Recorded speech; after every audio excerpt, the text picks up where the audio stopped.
Today we're going to be looking at the intelamp solar sensor floodlight. Let's see what we've got in the box. So we have several items in the box. First, the solar panel. Solar panel's got a good little weight to it. It's got a metal aluminum frame around it. It just feels good and it looks very quality. Then we have the light itself. This light has weight to it. It looks super premium, looks very good quality. The solar panel has a very long wire with it that you can mount the solar panel way up high, and you can mount your light way down low and get it to where you need to get it. And then you have your mounting system. This is for your solar panel. It's a metal bracket. Then you have a plastic bracket for your light itself. We also have a remote control. This remote control is how you will program your light. It's got sensor mode, it's got light mode where you program the brightness, 60, 80, 100% brightness, and it's got a timer on it that will leave your light on for a certain duration before it shuts off after it stops sensing motion. Comes with batteries for your remote control. Comes with double stick tape. It comes with your hardware kit for anchoring and mounting your lights. And then also it has an external motion sensor.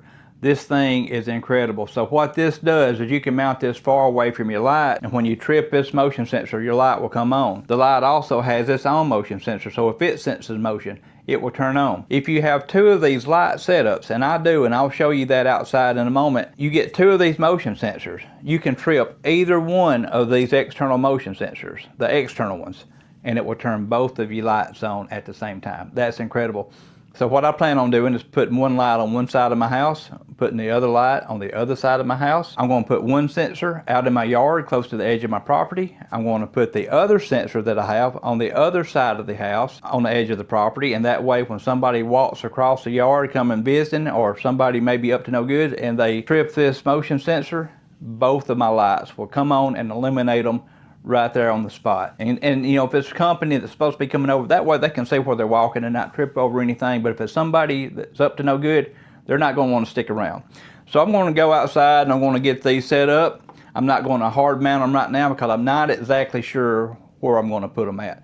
But I can set them up and I can show you exactly how they work. So let's go do that now. All right, you can see I got both lights on right now. I'm going to let them time off. I got both of my external motion detectors right here. I'm just going to go put them down so they'll stop moving and the lights will go off. And I'm going to see how far I can get away from the lights and these be activated and the lights come on. All right, so I'm far away from my house. The lights are off. I've got the little sensor over here on the ground. You can see that black speck right there. I'm just going to walk in front of it and we're going to see if these lights will come on. Oh yeah. You can see it came on right there. And they came on. So I'm going to go out even further. All right, I am across the road from my house. I have a sensor right here. I'm going to test it out. I'm going to walk in front of it and see if the lights come on. And they do. Both of them came on. The front porch is lit up, and so is my window. I don't know. That's a long way, and that is impressive.